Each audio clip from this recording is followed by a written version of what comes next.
유대인 어느 랍비가 쓴 수필에 자신이 지금까지 살아오면서 기다렸던 사람들, 기다렸던 사람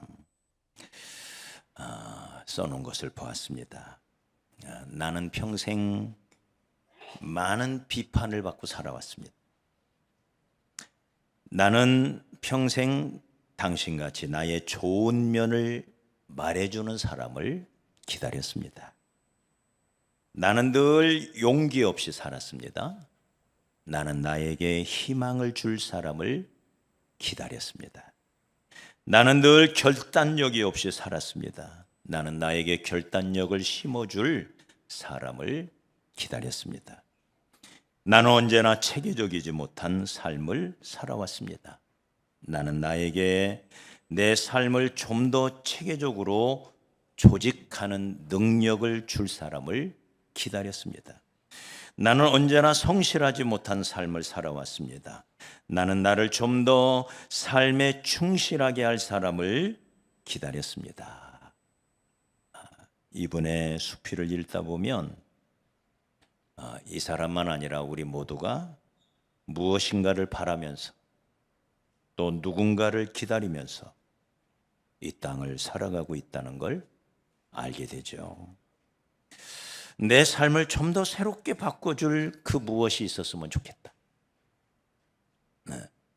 내 삶을 좀 더 아름답게 이끌어줄 누군가가 있었으면 좋겠다.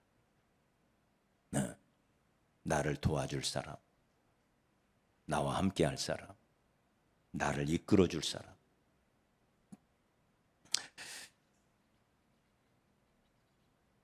오늘 본문에 기드온이라는 사람도 그렇죠.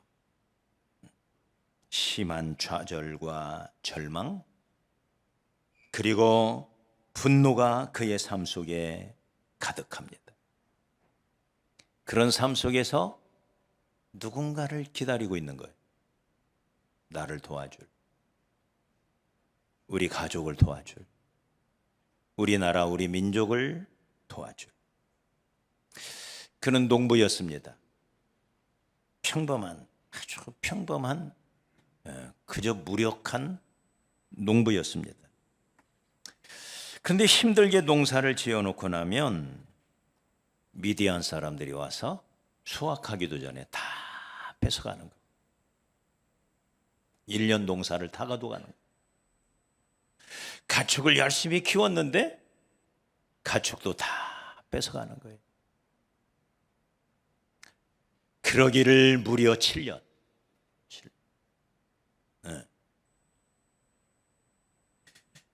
사실은 농산물만 빼앗긴 게 아니죠. 희망도 뺏어가 버린 거죠. 7년 동안 희망도. 어떻게 살아요? 이런 상황에서 이스라엘 백성들은 여기 2절에 보면 산속에 도망가가지고 산속에 굴을 파놓고 미디안을 피하여서 그렇게 살았다고 기록하고 있습니다. 이런 기드온에게 하나님이 찾아오셨습니다. 그때부터 기드온의 삶의 변화가 일어나기 시작해요. 하나님을 만난 이 기드온에게 놀라운 삶의 변화가 일어나기 시작합니다. 주변에 변한 게 없어요. 환경도 똑같고요. 사람도 똑같고요. 자기 자신도 똑같아요.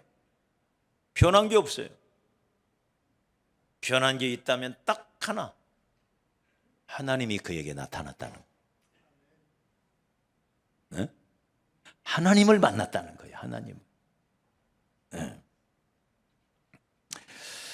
그 하나님 때문에 속에서 용기가 솟아나요.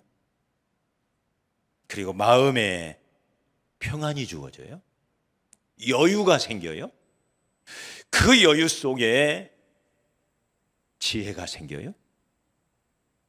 그러면서 새로운 도전의 삶이 펼쳐집니다. 오늘부터 우리는 이 기도원의 말씀을 같이 나누려고 그래요. 그래서 기드온이 하나님을 만난 후 어떻게 표현했는지, 기드온에게 있어서 하나님은 어떤 분이었는지, 동시에 내가 만나야 할 하나님은 누군지, 내가 만나야 할 하나님. 우리가 몇 주 동안 같이 살펴보기를 원합니다. 평범한 농부였습니다. 무기력한 자죠. 심지어 오늘 말씀해 보면 그는 겁쟁이처럼 보여요. 미디안이 와서 다 뺏어가니까 몰래 숨어서 미디안 사람들에게 들키지 않으려고 몰래 숨어서 포도주 틀에서 지금 타작을 하고 있어요. 그런 그에게 하나님이 나타나셨습니다. 자, 기드온에게 나타나신 하나님, 어떤 하나님일까요? 여기 12절 말씀에 보면 하나님께서 몰래 숨어 타작하고 있는 이 기드온에게 나타나셔서 이렇게 말합니다. 여호와의 사자가 기드온에게 나타나 이르되 큰 용사여 여호와께서 너와 함께 하시는도다. 지금 뭐라고 부르고 있어요? 큰 용사라고 부릅니다. 이건 기드온에게는 어울리지 않는 호칭이에요. 상상할 수도 없는 호칭입니다. 그는 용사가 아니에요. 그는 평범한 농부입니다. 큰 싸움을 할 수 있는 그런 사람이 아니에요. 지금 겁이 나서 몰래 숨어서 곡식을 찢고 있는 사람이에요. 미디안 군대에게 쫄고 지쳐서 낙심해 버린 사람. 자기 앞에 놓여 있는 문제 앞에 어쩔 수 없어서 그 문제 앞에 쪼그라들어서 그저 유약하고 연약한 사람으로 비춰지는 게 이 기드온이에요. 근데 하나님은 나타나자마자 대뜸 이 기드온에게 말하죠. 큰 용사여. 말이 돼요? 과장 아니에요? 네? 과장 아니에요? 겁쟁이 쫄보한테 천하가 다 아는데 큰 용사라니. 그냥 용사도 아니고 큰 용사라니. 이 말이나 되냐고. 여기 이 큰 용사라는 말은 아주 능력 있는 용사, 맡겨진 일은 어떤 일이라도 잘 감당해낼 만한 능력 있는 사람. 이게 룻기 2장 1절에도 이 말이 쓰여요. 룻의 남편이 될 보아스를 소개하면서 그는 유력한 자였다. 그렇게 표현하고 있죠. 이 말이 똑같은 말이에요. 유력한 자, 힘 있는 자, 능력 있는 사람. 이 겁쟁이 쫄보한테 이 말은 어울리지 않는 거예요. 너에게는 큰 능력이 있다.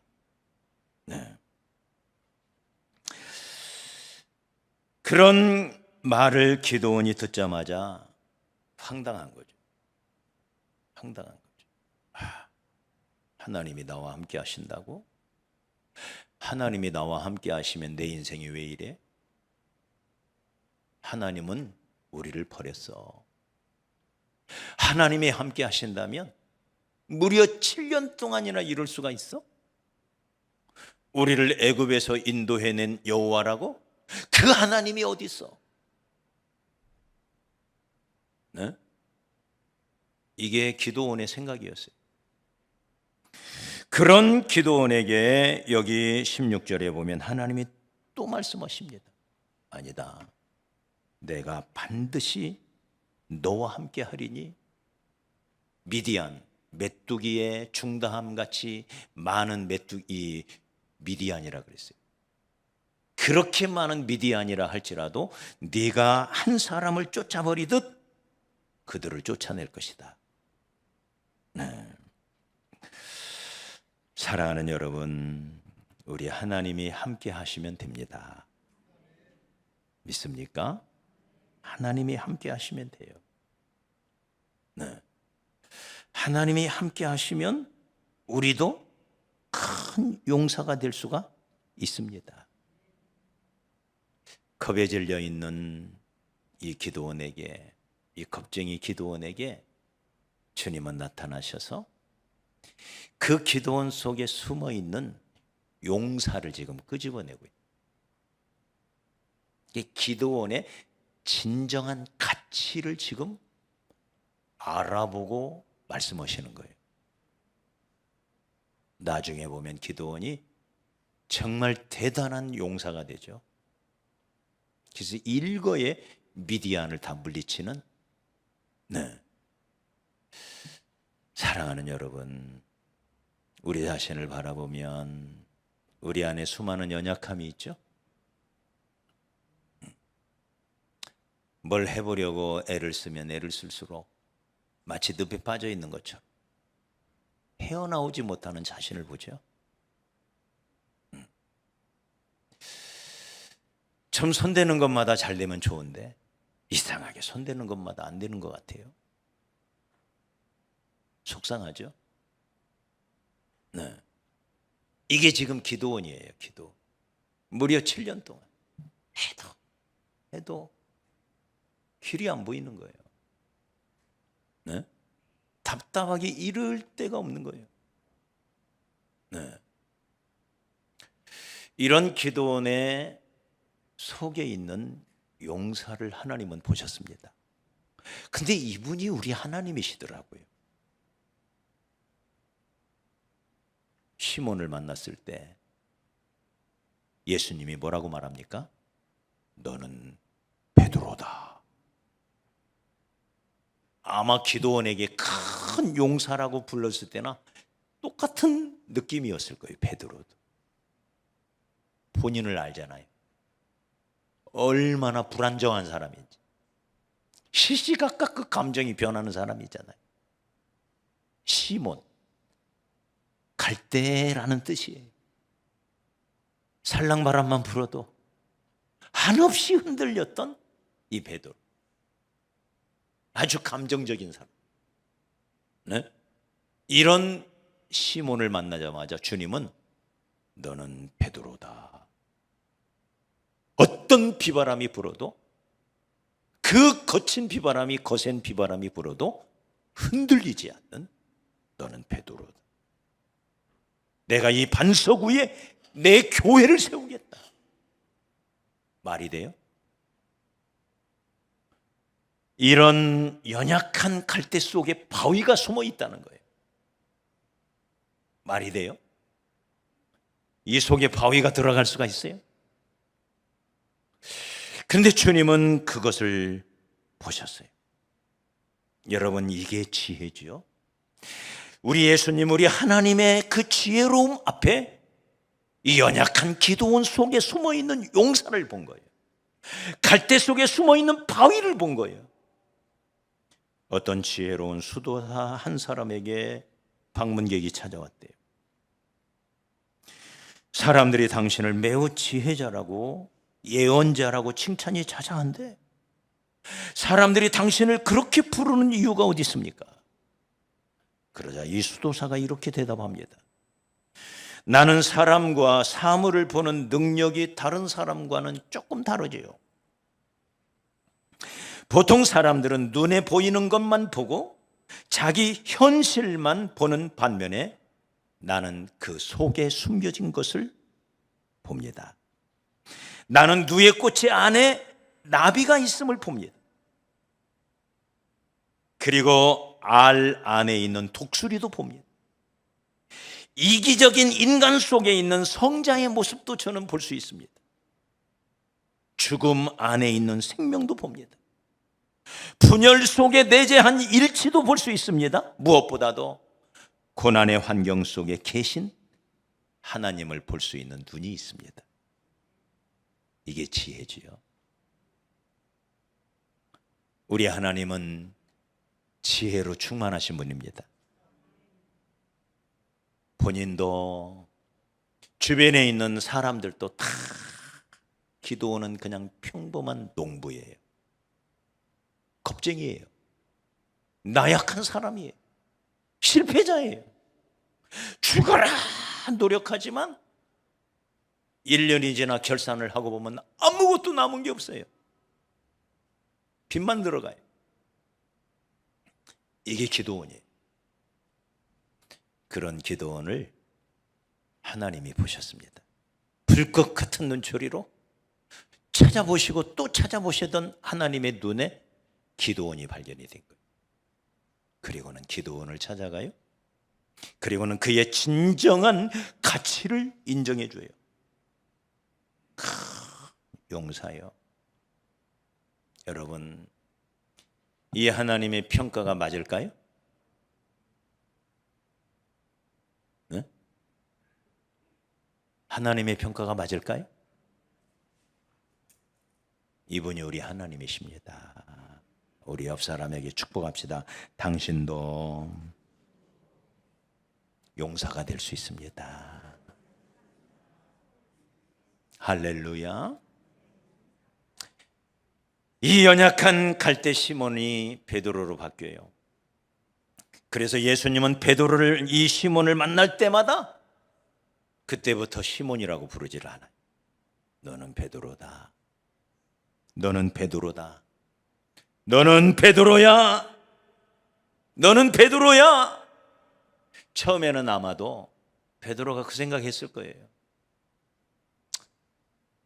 내게 용기를 주려고 하는 말이겠지. 내가 하도 부족하니까. 네? 근데 주님은 아랑곳하지 않고, 아니야, 너는 베드로야. 내가 잘 알지. 너는 베드로라니까. 단순히 그렇게 불러준 것이 아니에요. 단순히 그를 그렇게 믿어준 것이 아니에요. 그게 사실이었다 이 말이에요. 할렐루야. 우리 옆 사람 축복합시다. 당신은 용사입니다. 큰 용사입니다. 믿으시기 바랍니다. 이사야를 부를 때도 마찬가지예요. 어느 날 하나님이 이 이사야를 만났습니다. 그러면서 이사야야, 내가 너를 쓰겠노라. 저 바벨론과 저 아수르와 맞짱 뜰 사람은 너밖에 없다. 그런 말씀을 하세요. 그러자 이사야가 말합니다. 하나님, 보낼 만한 자를 보내소서. 나는 아이입니다. 아이. 네? 나는 아이입니다. 나는 아이. 그러자 하나님이 화를 벌컥 내죠. 너는 아이라 하지 말아라. 이렇게 말씀. 네? 너는 용사다 그 말이에요. 용사다. 우리는 아이가 아닙니다. 용사라는 거예요. 우리 옆 사람 다시 한번 축복합시다. 당신은 용사입니다. 제가 미처 못 알아뵀습니다. 당신은 큰 용사입니다. 오늘 아침 우리에게 주시는 말씀이에요. 어떤 문제라도, 어떤 장애물이라도 뛰어넘을 수 있는. 사람들은 나 자신도 포함해서 사람들이 나를 볼 때, 혹은 내가 나를 볼 때 가진 것으로 평가해. 눈에 보이는 것으로 평가해. 그것으로 우리의 능력을 판단하려 합니다. 그런데 우리 주님은 그런 게 상관이 없어요. 지금까지 실패했어도 괜찮아요. 수많은 연약함에 휩싸여 있어도 괜찮아요. 아니, 더 나아가 우리는 죄를 범할 수밖에 없는, 실수할 수밖에 없는 연약하고 어쩌면 더러운 죄인이에요. 주님이 우리를 너무 잘 알아요. 얼마나 더러운 죄인인지.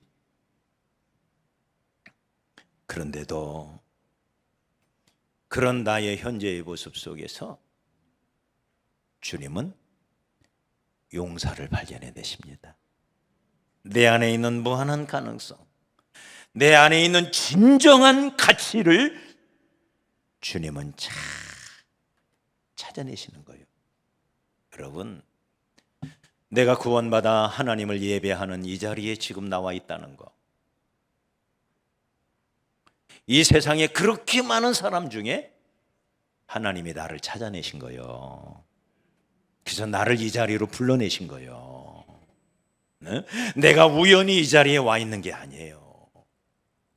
만세 전부터 실수 없으신 하나님이 불꽃 같은 눈초리로 온 세상 70억 인구를 자꾸 찾아가지고 딱 찾아낸 게 바로 나예요.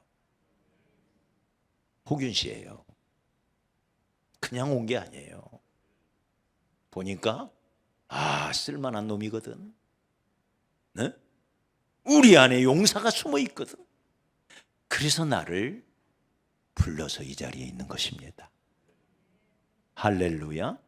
이게 우리예요. 그러므로 사랑하는 여러분, 오늘 아침 너는 큰 용사다, 내가 너를 크게 쓰마 말씀하시는 주님의 음성 앞에 아멘 하시기 바랍니다. 우리 옆 사람, 당신 다시 한번 축복해요. 당신은 큰 용사입니다. 왜요? 왜 용사가 되죠? 두 번째, 그럼 왜 용사가 되는 걸까? 내가 처음부터 대단한 사람이라? 아니에요. 하나님이 함께 하시기 때문에 그래. 이게 하나님의 약속이면서 오늘 아침 우리에게 주시는 말씀이에요. 내가 용사가 될 수 있는 비결, 이 겁쟁이 쫄본데 실수가 많고 수많은 죄악으로 가득 차 있는데, 그럼에도 불구하고 내가 용사가 될 수 있는 딱 하나의 이유, 하나님이 함께 하시기 때문입니다. 이게 비결이에요. 기도원 앞에 쌓여있는 산적한 문제들, 해결할 수 없는 문제들, 그 모든 문제들을 다 헤쳐나갈 수 있는 힘, 어디서 와요? 내 안에 있지 않아요. 하나님께로부터 옵니다. 믿습니까? 하나님이 주시는 거예요. 그런 용기와 그런 지혜와 그런 능력을 누가 주시느냐? 하나님이 주시는 거예요. 그래서 여기 12절에 큰 용사여 여호와께서 너와 함께 계시도다. 그러자 기드온이 항의하죠. 하나님이 함께 하시면 이런 일이 벌어집니까? 그러자 16절에 하나님이 다시 말씀하셔요. 내가 반드시 너와 함께 하리니. 네, 이게 비결이죠.